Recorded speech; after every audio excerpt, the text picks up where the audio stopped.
पृथ्वी ने इशारा किया, बार बार कुछ कहना चाहा, लेकिन किसी ने ध्यान नहीं दिया। पृथ्वी ने फुसफुसाकर कुछ बताना चाहा, लेकिन सबने अनसुना कर दिया। बाध्य होकर चिल्लाकर बताना चाहा, फिर भी नजरअंदाज किया गया। सब तरफ से निराश, तब जाकर पृथ्वी से मेरा जन्म हुआ। मेरा जन्म विश्व को जीवन देने के लिए नहीं हुआ। मैं तो आया हूं पृथ्वी वासियों को जगाने। कभी सोचा है पृथ्वी क्या कहना चाहती थी? पृथ्वी क्यों हमें बार बार हिला डुलाकर सचेत करना चाहा? अपने आसपास देखो और याद करो। प्रचंड जल प्लावन, आकाश को छूते आग के शोले, भीषण आंधी, तूफान, बवंडर, इन सबों द्वारा प्रकृति ने गलत कार्यों के लिए चेतावनी दी थी, जिसे तुमने अनसुना कर दिया। तुम तो अभी भी पृथ्वी की बात नहीं सुन रहे। जब बढ़ते प्रदूषण के कारण समुद्री जीव मर रहे हैं, ग्लेशियर पिघल रहे हैं, वर्षा जल की कमी, बंजर होते खेत, वीरान होते जंगल, दूषित होती प्राणवायु, क्या कभी इन पर ध्यान दिया तुमने? नहीं।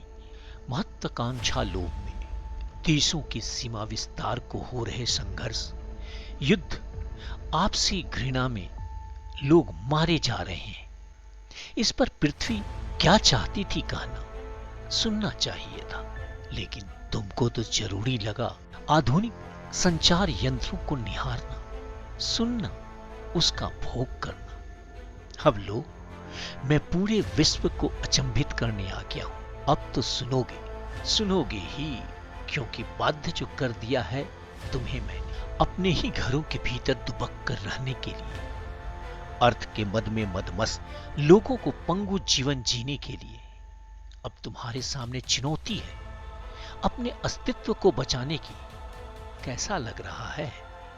मैं तुम्हें शारीरिक ताप दे रहा हूं। जिस तरह तुमने पृथ्वी पर आग उगली, मैं तुम्हें श्वास कष्ट दे रहा हूं। जैसा तुमने प्रदूषण, धुआं फैलाकर पृथ्वी को दिया है, मैंने तुमको दुर्बल और कमजोर कर दिया। जिस प्रकार तुमने वृक्षों को काटकर पृथ्वी को दुर्बल किया। कहां गए तुम्हारे सारे भौतिक सुख, वैभव, बाह्य आडंबर, गुरूर? इन्हीं सब कभी न भूलने वाली यंत्रणा से बचने के लिए पृथ्वी बार बार यही बताना चाहती थी। सबने अनसुना किया। आज मेरे हल्के धमक मात्र से ही विष छोड़ते तुम्हारे कल कारखाने बंद पड़े। तुम्हारे आकाश का रंग फिर से नीला हो गया। नदियों के जल निर्मल और स्वच्छ दिख रहे हैं। जंगल के प्राणी स्वच्छंद विचरण कर रहे हैं। पेड़ पक्षियों के कलरव से फिर गुंजायमान हो उठे हैं। अभी भी समय है, पहचानो स्वयं को। क्या है तुम्हारा जीवन का प्रयोजन?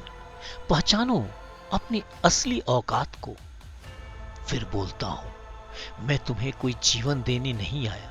मेरे आने का प्रयोजन तो तुम्हारे आंखों पर जमी खुदगर्जी और व्यर्थ के गुरूर के पर्दे को हटाना, तुम्हें जगाना था। जब प्रकृति का संरक्षण, पृथ्वी का सम्मान फिर से होने लगेगा, मैं चला जाऊंगा। लेकिन मेरा कहां मानना, पृथ्वी की बातें सुनना अभी भी समय है। बंद कर देना पृथ्वी को कष्ट देने वाले सभी कार्य। पर्यावरण की रक्षा करो। पृथ्वी के सभी प्राणियों को प्यार देना, प्रकृति का सम्मान करना, उसकी हिफाजत करना, जैसा तुम्हारे पूर्वज किया करते थे। अपने लिए नहीं, अपने आने वाली पीढ़ियों के लिए हमेशा याद रखना। अभी भी तुम नहीं संभले तो अगली बार मैं और भयानक रूप में आऊंगा। मैं करुणा हूं।